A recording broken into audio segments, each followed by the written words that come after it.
Tigers. How do you go about pronouncing his name? DJ. It's not obvious when you just look at the spelling, right? I wonder if it's a silent U. Once you know. DJ Uyangalele. Uyangalele. Lele, a little tongue roll there at the end is what it sounds like. DJ Uyangalele. DJ Uyangalele. Uyangalele. Uyangalele is what we're going with. Imagine having to say that all season.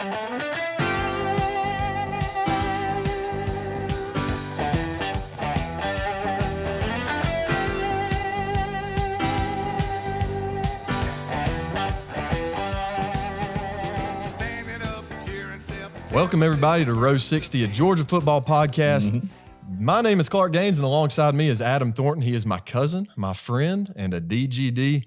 Today's episode is number 3. Number 3, Clark. This is it, and this is the big one. This is the one we've been waiting on. When we started this podcast, this is the show we had in mind that we're going to have to bring it up. We talked about it in the introductory episode. That's true. We got to crank it up a couple notches. When we get to Clemson, and by goodness, we're going to crank it up. That's right. Because this right here is why we do what we do, and we love what we love. Because, Clark, I'll be honest with you. You know, I was thinking about this show. Like, what are we going to talk about with this game? And getting fired up about it. And, and I was going to write a couple notes right here, and I did right here. But you know what?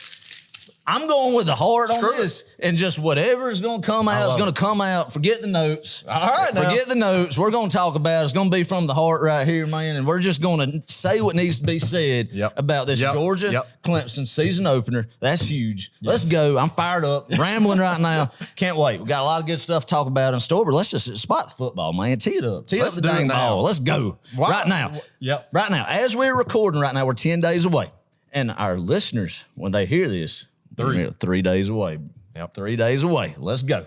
Let's go. Let's go. We have a big show waiting for you guys, and a lot to talk about. Obviously, the big one, Georgia versus Clemson. This Saturday night, for you guys watching this or listening to this right now, this Saturday night, we're days away from kickoff, 7:30 p.m. in Charlotte, North Carolina. Adam, hopefully it's not going to be too Bank of America Stadium. Hopefully it's not going to be too hot of a game. I hope not, Clark. But if it is, this polo I have here has been a staple in Sanford Stadium now for the past few years. And our friends at Peach State Pride, we're thankful they're supporting us on this podcast. And they have this polo that you could get from them that's very lightweight. It's just perfect. Hey, and you know what I love about it? It's not tight on you. You know, it's durable. So when you get fired up, you go give each other a hug or a high five. You know, you got some room. You got some room. You know, you're not going to just sweat through it. It's going to be nice and cool. And it's a good stretch for when you get fired up about it. So, go see our friends over there. Check them out. I have stores in Athens and Watkinsville and Hartwell, and, of course, online at peachstatepride.com. A bunch of Georgia paraphernalia over there. Yeah. And definitely, like you said, they're a staple in Georgia. You can see them at tailgates. I mean, you see the Peach State Pride pretty much everywhere. And it started by true Georgians. It's about Georgia, about the love for this state. And that's what we're about, That's man. it, baby. That's what we're about. Let's go. Let's talk about it. Let's keep on rolling. Let's keep on rolling. I'm telling you, that logo there, if y'all see it right there, that Peach State logo, that looks a heck of a lot better than that daggone palmetto tree with a crescent moon on it. That's right. That's our state logo. Roll on with it. Oh, I hit my microphone. I'm too fired up. Let's go. Let's go. Oh man, so big episode. Adam, the Duke's Mayo Classic. That's the kickoff game that we're playing. That's interesting. Adam, let me ask you: are you a big mayonnaise kind of guy? I'm not, Clark. I'm just going to be honest with you. I don't like mayonnaise. I don't even eat it on a tomato sandwich. Wow. But hey, if I did like mayonnaise, it would be Duke's because they have blessed us with Georgia Clemson for the first time in 7 years, and a little premature from what we thought we were going to have it. And so we've been blessed. We get Georgia Clemson in 2021, and that's why I'm thankful for Duke mayonnaise tonight as we're sitting here recording this. I'd like to think that Kirby Smart's a Duke's Mayo kind of guy. I mean, it's the standard of mayonnaise, it is. right? It is. It's the best quality you can get. So what kind of mayonnaise would Dabo swing? Dabo would probably have some sort of an off-brand, like Stale. Hellman's. Stale.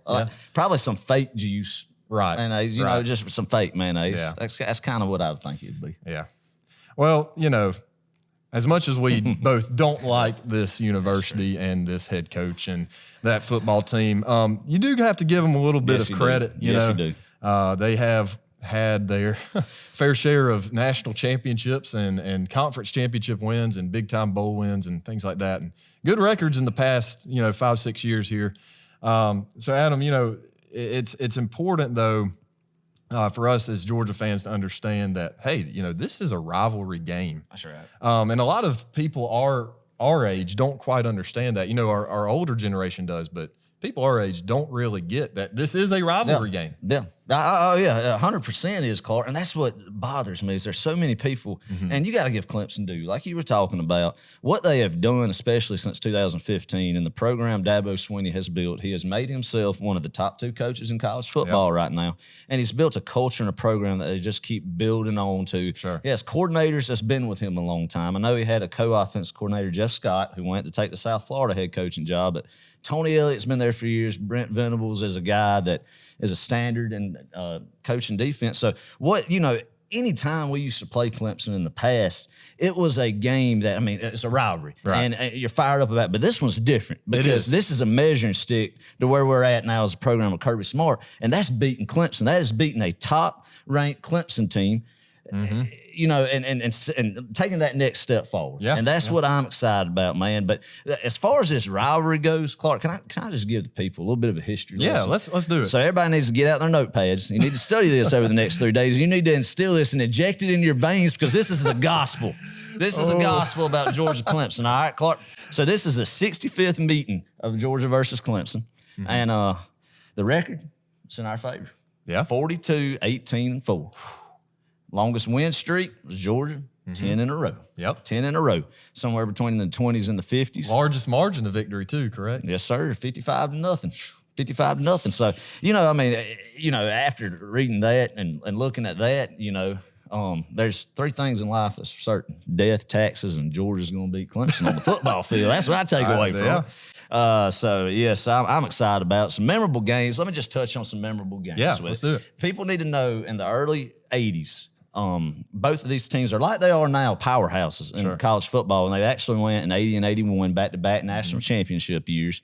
And people need to know this too, Clark. There are 74 miles that separate Athens and Clemson. Right. So the campuses are separated by 74 miles. Keep in mind, Georgia Tech are an in-state rival. Yeah. Athens and Atlanta is only 72 miles. So even though we hadn't played them every year, they're right next door. Right. They've been recruiting well. It's a big game for recruiting. We go up against them, and we need to make a statement, man. And Clemson fans, we got a lot of them. We're in Northeast Georgia, and there's some good ones. Like my boss, I have to give him a shout-out, Will Alexander, and a boy I work with too, Elijah Gambrill. They went to Clemson. They're from South Carolina. They liked them before this run. And so you got them, but then you also got your bandwagon ones from up here. There are a lot. And we know a lot of great Clemson fans, but we know a lot that are just, just right when Deshaun Watson came on scene to cheer for him. Right. So it's been a nasty rivalry. I know just some good games. 81, they beat us. Buck Blue turned the ball over 5 times, and they went on to win it at an 81 national championship.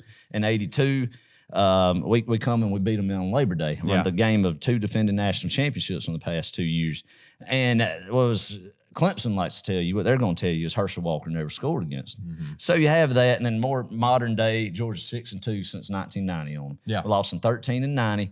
Of course, the last time we played them was in Athens, 2014. Nick Chubb, that was his game to pop on the scene, and Todd Gurley took a kick and turned back, and they couldn't stop him. So it was a blowout. So, man, I'm hoping that's what we see. I hope so, I'm too. hoping that's what we see, and I'm telling you, it's just get fired up about this game because this is such a unique rivalry, and it is a rivalry, and people need to understand that as Georgia football fans, we don't like Clemson. We don't cheer for Clemson. No, at no point. At no point. I'm telling you, Clark, it does Georgia no good when Clemson wins any game. Because, going back to recruiting, there's a lot of Clemson has stolen some recruits out of the state of Georgia. Among other schools, but Clemson, they're on the rise, right? They're one of those kind of attractive teams, sexy, people want to go there. They want to play there, these young recruits. It's crazy the number that's of people who are attending Clemson now since they've started their run in football. The numbers you can see have the enrollment has just people want to go to Clemson. They've took 2 generational quarterbacks have won national championships from the state of Georgia.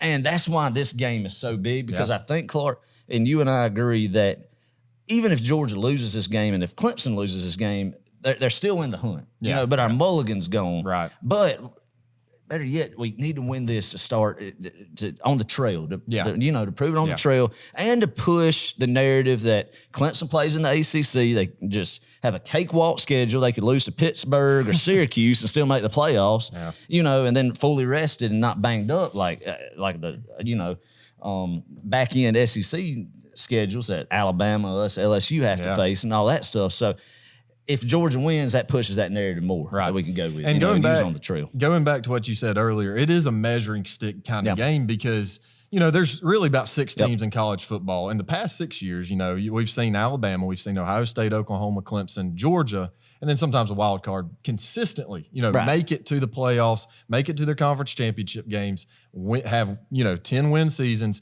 So I think right now where we lie in that 6 teams is on the bottom end. Mm-hmm. But if you win this game week 1 against a very good Clemson team, a very high caliber Clemson team, I think you start to make a point that, hey, we belong in that top 3, upper echelon right there. And people need to understand it's just not a football game. We'd be fired up if we were opening up with Alabama State A&M or somebody like that because this is Georgia football. The good Lord would be blessing us with Georgia football returning in our lives. Yeah. But this is Clemson, man. Mm-hmm. So I encourage people. I encourage, parents right now this week. Hey, instead of, the rain, waterfall noise that you have to put your child to sleep, put some Larry Munson greatest hits on there, man. That's what I'm talking. Like, let the children fall asleep to that. To that. Everybody fired up from the infants to the older adults, man. I mean, the state of Georgia needs to be hopping this week. We don't get this very often, so we need to just relish in it, man. We need to just bathe in it, soak it, and just get fired up. Hey, when you're driving down the road, like right now, just if you listen to this in your car, just beat on that steering wheel, get fired up. Roll down the windows. Hey, if you're at a stop light or red light, whatever it's called, just get fired up, man. Look at the person beside you, just start barking at them. Turn on some classic rock and get the juices flowing, man. Get the adrenaline going. I'm sorry, I'm just rambling now, but golly, man. This is what this podcast is about. Yes. I'm ready to go now. I agree. Let's go ahead and go to Charlotte now and tailgate for a week. All right, I'm getting us off topic. I'm sure barking at somebody and sitting at a red light would really get them fired up. It would. It'd get me fired up. I mean, I encourage it. Oh, man. So we've got so much more to talk about. Yeah, we do. We kind of given y'all a little bit of a history lesson about this rivalry. Take it to heart. And that kind of leads us to this game. And man, this is one of, I guess it's the biggest, the most important season-altering opener that Georgia football has ever played in. I would, yeah. I mean, the 2013 game was a top 10 matchup, number 5 versus number 8, and it was big. Mm-hmm. But this one's bigger because of what we just talked about, Clemson making that run, and then the expectation that we touched on last episode, is there, and you have to set the tone by winning this football game. So it's important. I would venture to say that this is the biggest season opener in Georgia football history, without a doubt. Yeah. So, Adam, let's talk about the keys to the game. Mm-hmm. Like you said earlier, Georgia, if we lose this game, we lose our mulligan, right? We have to win out in order, and that includes the SEC championship. We've got to win out to make it to that 14 playoff there at the end of the year. For Clemson, if you lose this game, same kind of situation, but you definitely cannot drop a game at all and make it into this 14 playoff. Now, if it were 8 teams, it'd be a little bit different. But certainly you have to win out. Either team has to win out in order to make it to that 14 playoff there at the end. So it's a big game. I think both teams have winnable schedules. I think ours is a little bit tougher, not by much. I think if you look at Phil Steele's, 2021 season preview magazine or whatever, I think we're about 4 spots tougher schedule than Clemson is. Not saying much there, but winnable schedules for both of us. But right now we're talking about the big one, week 1 in Charlotte. Adam, what are some keys to the game for Georgia to win this game, to come back to Athens with a W? My heart's already racing thinking about this and just the nerve, the nerves of it. But what's unique about this matchup is I feel like, Clemson's weakness and our weakness are the same things. And the kind of question marks they have in the middle of camp right now are the same that we have. Yeah. And I think I think there's questions on the offensive line for both teams. I think we're a little bit more confident in our unit. Yeah. And then our strengths, what we feel really good about, Clemson feels really good about their defensive line, and we feel really good about our defensive line, as we touched on last episode. And the wide receiver room, I think both teams have some guys coming off some injuries that they feel good about. But, it's there. The question mark's there. But I think what we're going to have to do, Clark, let's start on the defensive side of the football for us. I think we have to expose their interior offensive line early with big number 99, Jordan Davis, get some good penetration, but don't over-pursue. Shut down the run first. I think Clemson is kind of questionable at running back. I think with Travis Etienne leaving, they have some guys like I think Kobe Pace. And Shipley.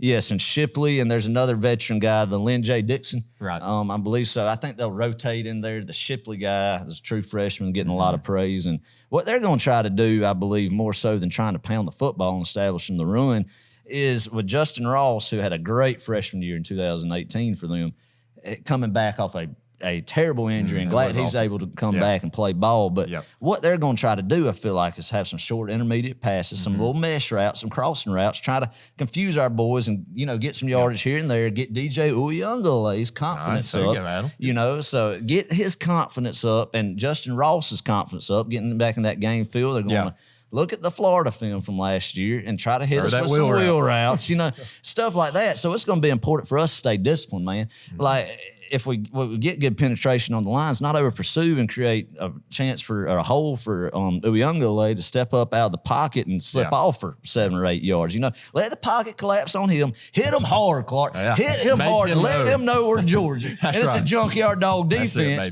Get it established from the start. Get a turnover. Get fired up. Get the crowd going. The momentum going. And then when we get on the offensive side of the football, you step on their dang throat. You don't let up for 4 quarters. You don't let up, man. That's Establishment, we're going to be balanced on offense. I feel really good about our offensive line. We're going to run the football. And then, hey, if they're going to sneak up 8 in the box, 9 in the box, they're All-American defensive line. You know what? Our boys, let's step up. Let's communicate. Let's pick up the blitz packages. Give JT time. And let's stretch the field, Let's do it, baby. Let's stretch the field, brother. Oh, it's going to be fun. It's going to be fun. That's the key. I think it is important for us on offense to be balanced. Right. Is to set up the run game and be able to, whatever Venables decides to do, because, he's going to have a game plan. He's a veteran, a good defensive coordinator, but I'm excited to see what Monken has dialed up. I believe they're familiar with each other. Monken actually coached at Oklahoma State, was Gundy's offense coordinator there, while Venables was Stoops' defense coordinator at Oklahoma. So they're familiar with each other. And I feel really good about the game plan. I'm excited to see how this offense is going to open it up and let it rip. Right. The season opener. Yeah. So that's kind of what I'm feeling. Yeah. What we're going to see. It's in the trenches. This game's going to be one of the trenches, and who has the least turnovers and who capitalizes on turnovers. Very true. Man. Very true. Let's go get the dang ball. Yeah. I think, there's I echo a lot of what you just said. Definitely got to contain. Certainly cannot let DJ get outside the pocket because he is one of those athletic guys who can hurt you with his feet. And thankfully, we have played against the Baker Mayfields of the world and the Joe Burrows so we've played against that kind of style of offense. And granted, we didn't do so hot with those teams, but I think a lot of these guys on our defensive side of the ball, they have that experience, and they obviously you've got a lot of time to prepare for this game. You've had a whole off season, so definitely contain. I think that's important, and maybe keep a spy in there every once in a while. That's right. I'm sorry to interrupt. No, you're good. Clark, You're but you brought that up with spy, and it's a traditional. Like the spy is not traditional as today. Right. Back in the day, it was like maybe play 10 yards off the ball and just wait. But now this is the first glimpse of a mobile quarterback like Uyungale. Is that if you see him even try to break the pocket, you pursue. You pursue. Yep. And we got boys that can do that, man. We can fly the football. I think the Kobe Dean covering sideline to sideline early is going to be good. And Adam Anderson getting after him. Uyungale. I think Kirby likes the blitz. We're going to bring some corner fires. And hopefully that Clemson O-line is going to be a little bit overwhelmed and not be able to gel and pick them up. And that's what we're going to capitalize on all day long. Got to force a turnover, I think, to win this game. When it boils down to it, we've obviously got to win the turnover battle. I could definitely see our defense creating some havoc. That's their power word that they use nowadays, and I love it. We've created a lot of havoc in the past, and man, we got to create a lot of it defensively in Charlotte if we're going to win this football game.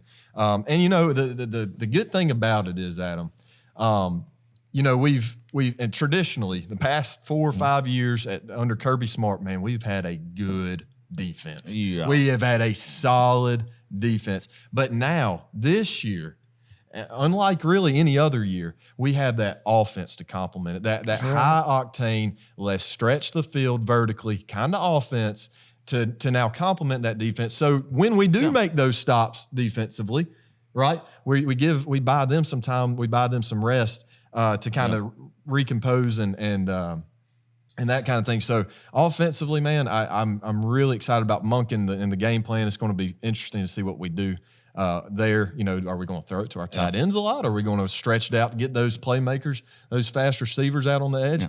I mean, what's it going to look like? I think, too, Clark, they have James Skowski, a guy that's been there for 27 years. I think he was there with Danny Ford's team back in the 80s, and he gets thrown out for targeting in every game. Yeah. But, I mean, yes, he is an anchor on that defense, but I don't think he's really good in coverage. So I think Monken will find a lot of ways to get James Cook out there, in the flats and find some. And with our tight ends, Brock Bowers, or whoever be available that day, everybody needs to just start fasting and praying now from the injury front. Possibly donate some body limbs if we have to, just to get our boys ready. But I feel like that's what we're going to try to do: create those matches, and just try to expose them, man. Expose them on the back end, and then our boys on defense, our secondary. That's where we got to step up. Physical. We got some big body corners, as we talked about. Let's press them and disrupt them, and just get you Ungole out of his comfort zone. Right, and never let him develop a routine or a rhythm, and just keep him on his feet all day and contain. Yes, please. Oh, there's nothing more I hate. There's nothing more I hate than watching a quarterback scramble against our defense. I hate it. It get a sick feeling. It's a helpless feeling up there. Yeah, you just do the surrender cobra. Mine's just like, what are we doing? Just the hands up. Oh my gosh, this is tragic. Oh man, so a bunch of keys to the game. There's probably more. Obviously.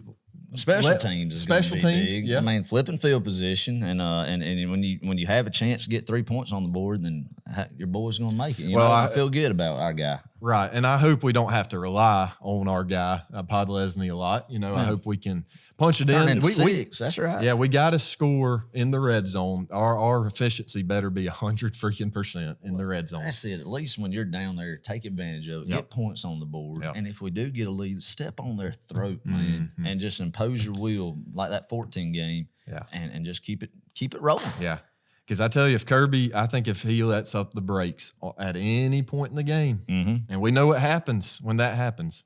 Yeah, I mean, in today's college football world, a 3-touchdown deficit for a team can be erased just like that. That's true. How fast these offenses are, and I think that's something that that Tony Elliott's going to try to do. Is he's going to try to lull Georgia's defense to sleep. Sure. And then he's going to try the vertical threat. So not even let that be an option. So I think it's our secondary play and our offensive line play. It seems like, I think last scrimmage it sounded like they're very encouraged how our O-line did, and being able to control the line of scrimmage, our defensive line being able to just push Clemson's O-line around, which I think is going to be something that they're going to do. What all signs are pointing towards. I think that's what Clemson's a little bit worried about now, is their offensive line play. So I'm excited about it. And our O-line, though, I'd say my biggest concern is the O-line on the offensive side, because it is such a talented Clemson defensive line unit. And I think defense is going to be secondary, man. I mean, this is it. This is a step up and press them, jam up, and stay with them, and just don't let them beat you downfield vertically for something cheap. I mean, I hate nothing more than working your tail off, stuff and runs, 3rd and long situation, and then, a slot receiver, somebody on a seam route gets behind 3rd level, just like that, in big games. So eliminating big plays and just keeping everything in front of you and making them work for every yard, hitting them in the mouth, man. Tell them what SEC defense football is all about. Yes, got to stay focused, got to stay aware on the defensive side of the ball. Man, I think we got that covered, man. We got the keys to the game covered. If Kirby Smart would just take a listen to Row 60, the preview, and the ultimate armchair quarterback. Yes, good gosh almighty. We'll tell you how to win a football game here on Row 60. Oh man, so we touched on this a little bit earlier, Adam. Let's go and talk about a little bit of a scenario here. If Georgia wins, what does that mean for this season for us? Let's talk about that, and let's talk about if it does happen, if Clemson wins, what that would mean for them. Let's start with if we win this football game. When we win this football game. That's exactly right. That's the attitude that needs to be instilled in every Georgian right now. Yes. That bleeds red, and still that when we win this football game, that what it does is it sets a tone for the rest of the season that, you just beat a third-ranked Clemson team. Right. And that this team's for real. This is it. The monkey's off their back. That the last big game, I feel like, that people, national pundits will say that was the Rose Bowl. So you get that, you set the tone, and I think you're going to have wild environments in Sanford Stadium either way, but especially that UAB game, the South Carolina game, Arkansas game, and you just keep building momentum. And then these guys coming back from injury, in the next few weeks, you plug them in, and you go into Opelika, Alabama, all cylinders clicking. And then I just, the schedule is beautiful. It is. Clemson. It works so good. There might be some teams that might slip up and surprise us with how good they're going to be, better than what we project them to be preseason. But man, it feels good if old Lady Luck's on our side and the injury bug don't bite us and the ball bounces our way, don't take any funny bounces. If we beat Clemson, I feel really good going into Jacksonville. Yeah. And I feel good about that game. So, I mean, the sky's the limit. Right. Beat Clemson. I tell you, this game, a lot of times we don't see how good we are until the end of the season, right? Because sometimes we'll have some weaker schedules, and we'll play some teams whose record is horrible. And we don't really know where we measure up at the end of the year. Until the end of the year. But with this game, week one where you stand, right? I mean, if we go out there and we play a good game against Clemson, they play a good game against us. Well, dadgummit, I think we're easily top three. Oh yeah. And we may have already punched our way into the college football playoff, assuming that we win the rest. So, man, I tell you, Georgia, this game means a lot to the Dogs. But it's not one that, if you lose, the season's over. Yeah. So. Yeah. But I mean, if you lose it, what I think the tone is going to be less enthusiastic, obviously, especially for the fan base. Yeah. But because we want this one so bad. And then it does away with your mulligan that you talk about. It seems like today, one regular season loss, and honestly, you look at Clemson in the past, it doesn't matter who the opponent is. It could be Syracuse or Pittsburgh or whoever, and you get one mulligan. So you lose that mulligan on week one with the SEC schedule looming, and then not knowing what the injury bug will be. But it's all about the momentum after getting this win going forward. And I tell you, man, I got a good feeling. I got a good feeling. Every day that passes, every day, I go to bed, and I brush my teeth and I sit there thinking, I'm like, try to start, thinking about some of the matchups that we're going to be seeing in Charlotte that Saturday night. And, the more I think about it, the more I'm like, dang, I think we're going to be good. These guys versus this guys, and these different, positions lining up. And man, I mean, it might be red and black glasses, but God. So you have these thoughts when you're brushing your teeth? Oh yeah, 100%. Shower, everything right before I go to sleep. I'm just, especially this time, like it's time to be in the zone. It's time, man. The adrenaline's pumping, and like right now, I can't even sit still. But just how my leg's been shaking this whole. It's 10 days. I mean, tomorrow, as of this recording, it's 10 days. So tomorrow, it's single digits. And then it's Alec Ogletree amount of days. And when y'all are listening to this next week, it's going to be just pandemonium, out of control. Yeah. So, man, that's what I think about. And I don't know. I hope that we come in there and we show up, that we play like this team's capable of playing, and I think we will. It just seems like this team, the focus this year, the focus in camp, the connection, the team chemistry, the leadership is there. The pieces are in place. Finally. Everybody you talk to, even fans has been pessimistic in the past, feels good about this game. Yeah. And I tell you, Clemson to me, man, they're a good program, and I think they're going to be a really good football team this year. But they have lost so many key players. Travis Etienne, Amari Rogers, Trevor Lawrence. And guys that really made them click offensively the past couple of years, and in their national championship runs, that even if you have talented guys, it's going to take time to develop them and get them going. Yeah. So that's why I love having them the first game of the year. Let's pop them in the mouth and set the tone early. Boom. I love it. So man, that really wraps up kind of our analysis, our preview of the Clemson game. Man, we could keep rambling if we really wanted to, but we're going to kind of keep this one short. Seeing that orange and purple that Saturday, you just think about people going that game riding up I-85 North. Mm-hmm. And the feeling you're going to get. You're going to have the flags and magnets on your vehicle, sporting the red, that beautiful, beautiful red, beautiful red that just pops. And then that orange and purple. And then the little tiger tails on the end of their. And the IPTAY. So tacky. IPTAY. What does IPTAY even stand for? I think it's probation time again, y'all. That's what they said in the 80s. Now, you don't have that too much college football anymore, but I pay 10. I don't know. Whatever they have there, they run down hills, release a lot of balloons that are harmful to the atmosphere. I don't think they do on that game anymore. day. Do they not? They don't do no balloon release? Oh, really? So they finally figured out. They finally came to their senses, right? That it probably hurt the climate. Yeah. Something. Yeah. Releasing how many ever balloons up in there. Or petting a rock before you go. So, I mean, it's weird, odd. It is just stuff that they do. It's a very interesting group. It's a very interesting group. And they like to think that they're the actual founders of their Death Valley Stadium, or the name Death Valley for their stadium. Death Valley, yeah. That's in Louisiana. That's the true Death Valley. If you want to see real college football played in a Death Valley, go down to where is it? Baton Rouge. Yeah. That Baton Rouge, Louisiana. And man, people need to know this Clemson hate, man. I'm telling you, man. I'm telling you.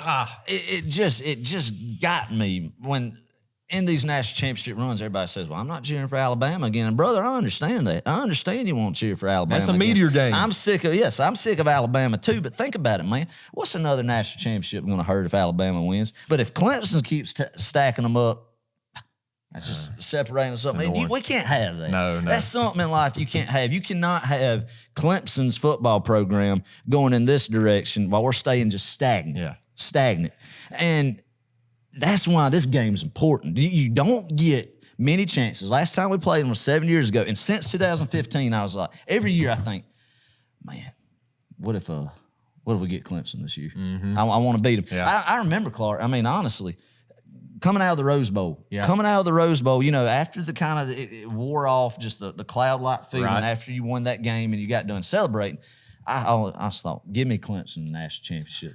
Like your microphone did. I can't. I'm just saying, it'll be all right. It'll be all right. Let's just keep rolling. Let's keep rolling. Yeah. So just got too excited. But I was thinking, I want Clemson. Mm-hmm. I wanted to know that score right then because I want Clemson. Yep. And I also want Alabama, but I want Clemson. Yeah, I want because we just owe it to them. Yeah. We owe it to Pop Dabo Sweeney, man. Mm-hmm. It would be just so great if Kirby goes out there and just runs circles. Curb stomps them. Just run.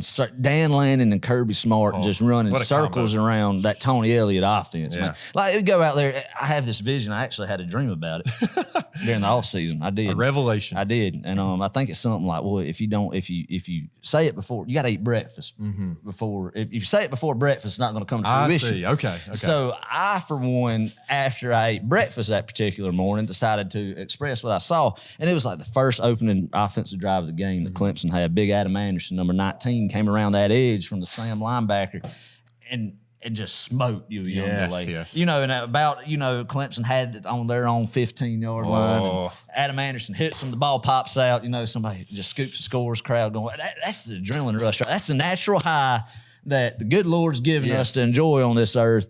And I just hope that comes true. I just had that vision, man.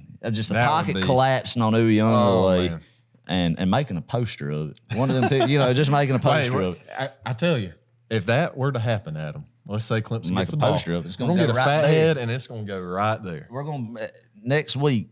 We're going to get us a picture of a historic moment during that game. Yeah, of Adam Anderson. I'm going to call it here right now. Next. For our YouTube, that's why you need to get on the YouTube and watch our podcast for our visual effects that we got going on in the back end. We're going to put a picture of Adam Anderson tackling DJ Uyunglele stripping. So I love there. it. That's what's going to be up there. I tell you, Adam, if that happens, I don't know what section you're going to be in. I'm going to be in, I think, 504. But we will meet and we will I don't know, probably tackle each other. I tell you what, that's what, get fired up. You see a fellow brother or sister in red and black, man, just go, get fired up with them at these games, at the barbecue you're at, wherever you're at, sports bar, whatever, embrace them. Be loud. Embrace them and be loud and be proud about it, man. So, gosh, let's kick off now. Let's kick off now. I'm already just at a... Y'all, this is 10 days out before the actual football game. Could you imagine us on game day, what that must be like? Oh, I'm telling you. I can't even focus on really what we need to hit the bullet points of this podcast because I can't just keep thinking about that game and rambling and like just twitching around and adjusting my microphone because I'm just so juiced. So Clark, let's get on the game. Let's talk. Who are your defensive MVPs that you think will be for Georgia and your offensive MVP? Give us two guys on either side of the football that you think are going to have big games. I think you got to have a big Jordan Davis has got to have a big game. He's got to eat up blockers. He's got to impose his will. Yep. And man, I tell you, I think he's going to play a critical role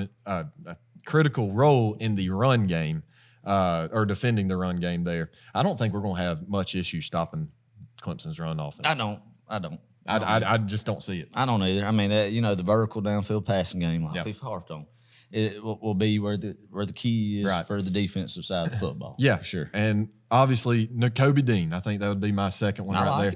Like you were saying earlier, he's got to play sideline to sideline. He's got to be quick. He's got to be able to make a play if DJU decides to slip out of the pocket. He's got to be there. So those would be my two guys defensively. Offensively, I'd say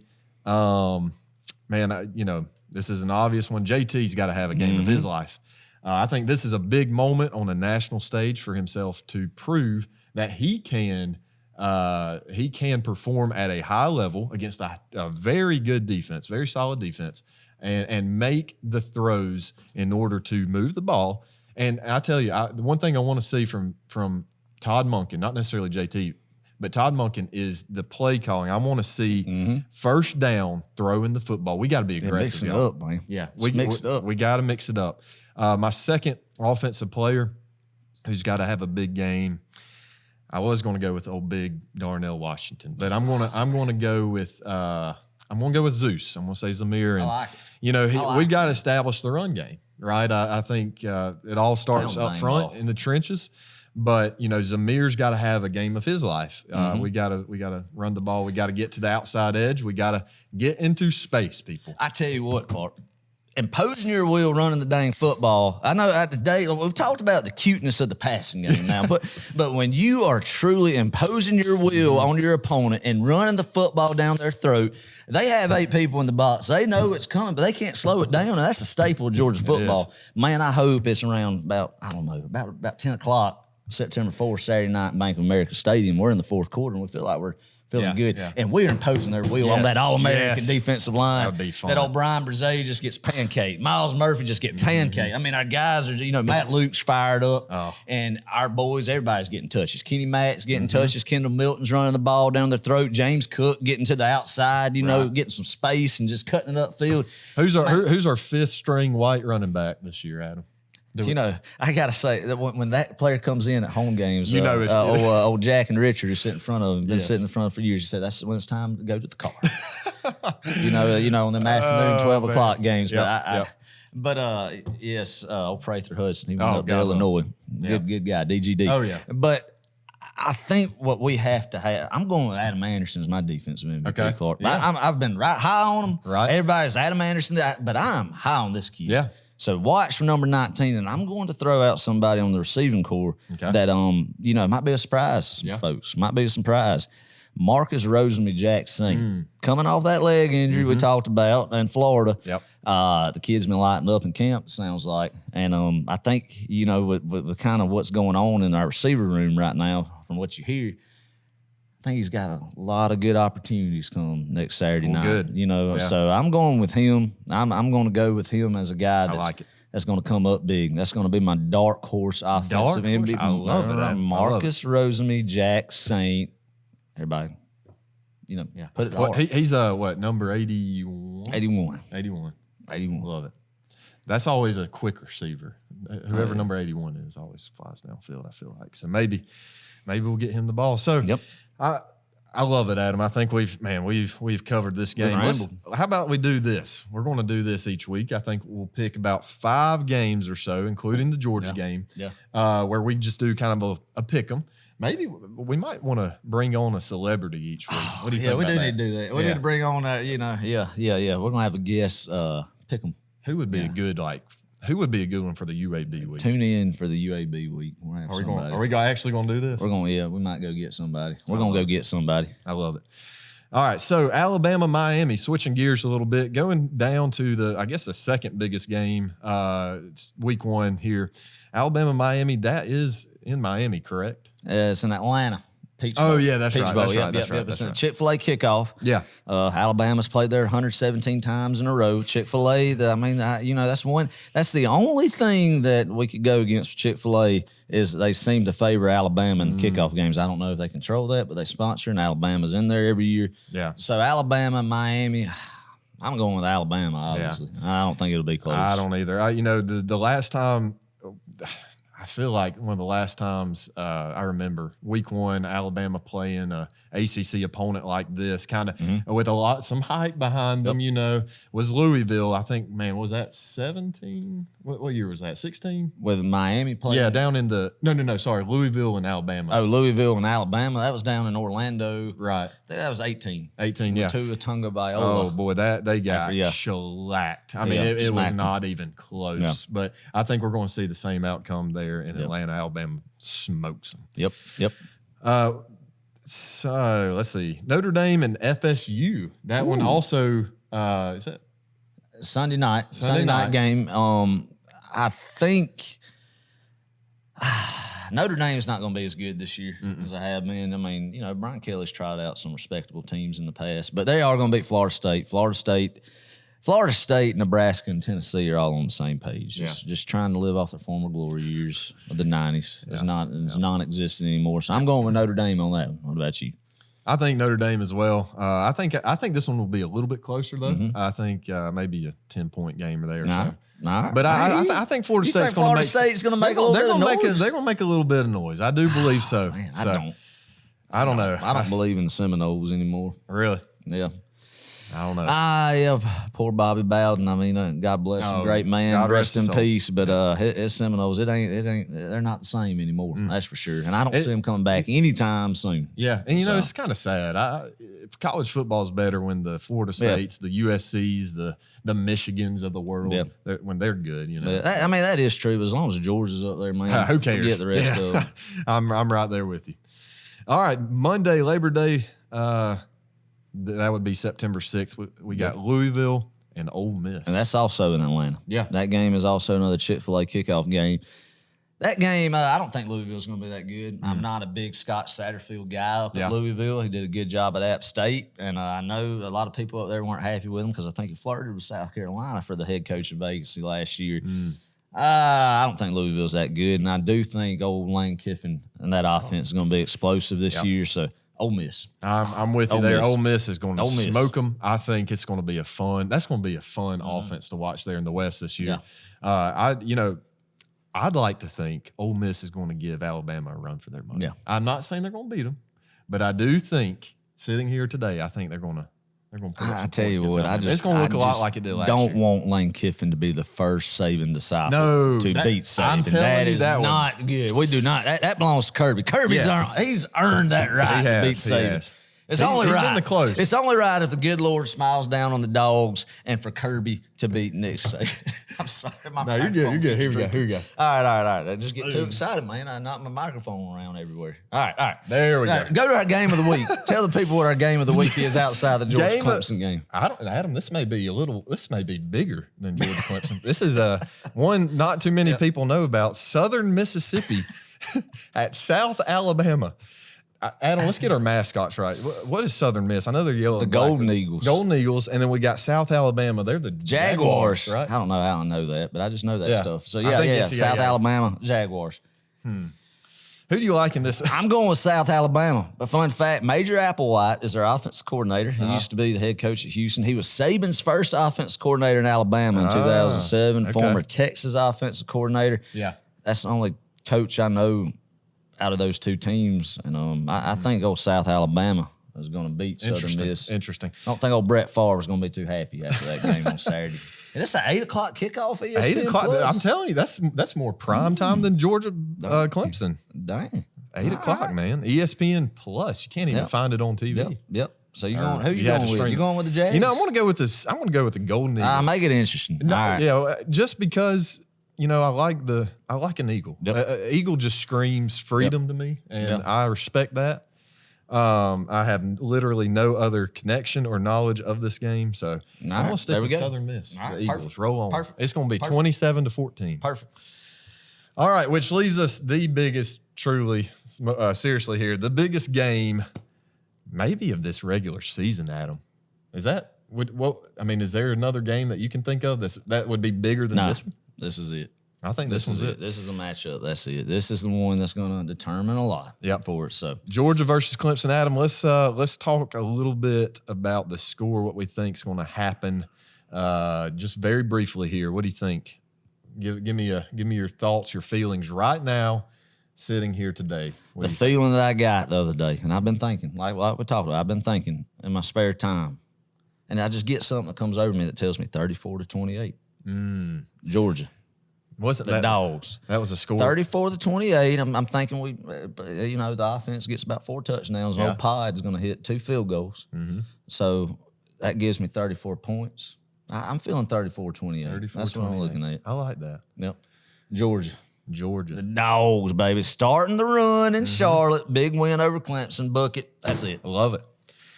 So if you were betting money, or if you were a betting man, you'd put your money on the Dawgs. I like it. I tell you, Adam, my focus has changed a little bit here. Because last show, I was shocked.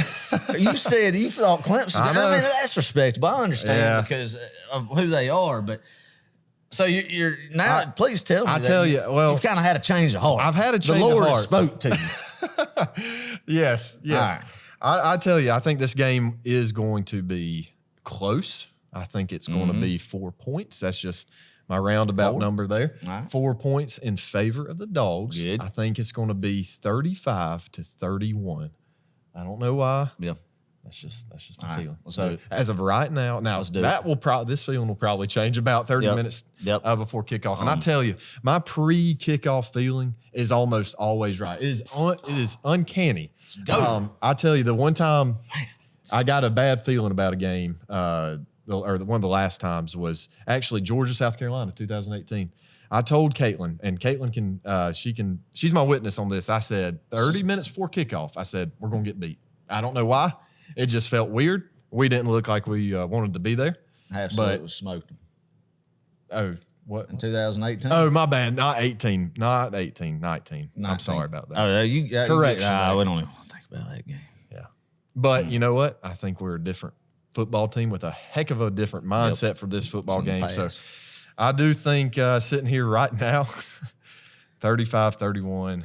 That's who it's. That's what it's going to be. So there we go. It's going to be a fun night in Charlotte, man. We're gonna have to just drive back that night if we win. Yep. I mean, there's no staying in Charlotte. It's just 3 hours back. 3 hours. Waffle House stop. Get a little coffee. Turn the jukebox up a little bit. Get fired up and head down 85 South. Sir. Come back home to God State with a win. That's it, baby. All right. Let's see, Clark. I want to leave our listeners with a little bit of a speech. Okay. A little bit of a speech to end it. But let's talk about our call-in show first. And then I'm going to get to that and just get us a little bit more mentally prepared. Right. All right. So call-in show will be this Friday night. It is going to be fun. It is going to be lively. You don't want to miss it. You do not want to miss it. It is our first one. It may be the last one. I don't know. Just depending on how it goes. It will be 8 p.m., so we're sorry about the people traveling to the Friday night football games. We're sorry about that. But Friday night we felt like was going to be the best for everybody. We're already going to be up. I can't think of anything. We're not sleeping. We're not sleeping. Kid at Christmas. Yes. Not going to sleep. Yes. Not going to sleep. I don't even think it'd be possible for me that night to sleep. So. No. But all that to say, yes, 8 o'clock Friday night. We hope to see you guys. Now, you can only find this broadcast on Facebook Live. You can't find it on YouTube. It's definitely not on TV, though. Maybe one day, maybe we can get a spot on the SEC network or something. But so if you want to call in, there is a number on Facebook. I'm actually going to pull it up right quick for you guys. It should be, give me just a second here. All right. It should be 706-389-5942. Once again, that number is 706-389-5942. Write it down. Call us. We want to hear from you guys. That's exactly why we're doing this. We want to hear your questions, your friendly banter. We want to hear them get us fired up. Yeah. Get on there and be loud. Get us fired up. Let us know this is a podium for all our good old Georgia Bulldog fans out there to get out here and let us know what you feel about that football game. Let's talk about it. Let's get jacked up about it. I love it because we want to do it the night before the game to get raw emotion going in, because you don't have to focus on work, don't have to focus on anything between Friday night and Saturday game day. So that's just a time to let it all roll. Yes. Let it all roll. So make sure to call us if you are a fan of a different team. Call us. We want to hear from you. We'll talk. We love college football. That's it, baby. We'll do it. Also, last thing, please keep it friendly out there, y'all. We do not have the budget nor the staff. We don't screen calls. We don't have any delays. This is a PG show. You may want to get for the children. Yep. PG, but maybe PG-13, depending on the call. Depends on the emotion. It is. It's Clemson week, so we can stretch it out to that. Oh, man. But anyway, so that will be our call-in show. We hope to see you guys then. And then you can expect our next show, our next podcast episode to be out next Wednesday following the Clemson game. Yep. That's it. We're going to be a celebratory one. Yep. Hopefully. Adam, why don't you fire up the Dawgs one more time? I just got to stand up. Okay. You may not be in frame there. So. Okay. Well, let me get back. There you go. Hunker down a little bit. No. You're all right. I'm just going to ease up right here. Folks, I want everybody right now to look up on their phone or on any searching device that they have. The great American Southern writer Louis Grizzard wrote some passage that I want to share. The day after Georgia beat Clemson in 1984 when Kevin Butler hit the 61-yard field goal. And it was to my son, if I ever have one. And it talks about that day eating fried chicken at the tailgate, talking about thanking the good Lord for making me a Georgia Bulldog and to bless those not as fortunate as I was. Right. And he talked about what it was like in Athens at the heated just moment of that rivalry game, what it meant like to truly hate Clemson back then. And I want everybody to read that. Put those words to heart. Feel what it was like back then for especially the young ones who don't know and know for a fact that this is a rivalry game. As Georgia Bulldogs, we hate Clemson. We get fired up about this game. So it's game week. We've made it. So I want you every single night until this game, 3 days away from when you're hearing this, to go home, hit your knees, thank the good Lord for making you a Georgia Bulldog. Thank him for saving you too. Yes. Yeah. Break out the red and black. And like I've said before, get magnets on the cars, flying around. I cannot emphasize it enough. Just get fired up about it. Put the Red Coat Band in the CD player. Look them up on Spotify. Yep. Play Glory, Glory. Any Clemson fan you know, let them know that we're coming. That's it. That this is Georgia football. This is a new team. This is a new culture. And it's time to let the big dog eat. Woo! We have made it, folks. We have made it. We have made it. It's finally football season. The good Lord's blessings. There's a fall Christmas in the air that you can just feel. That summer's leaving. Get summer out of here. No, get summer out of here. Get us to fall. Get the leaves changing a little bit. Get the air crisp and know that it's time for Georgia football, baby. Let's go. God bless you. Go Dogs. We'll see y'all next week. We accidentally hit that, but we're going to let it play out.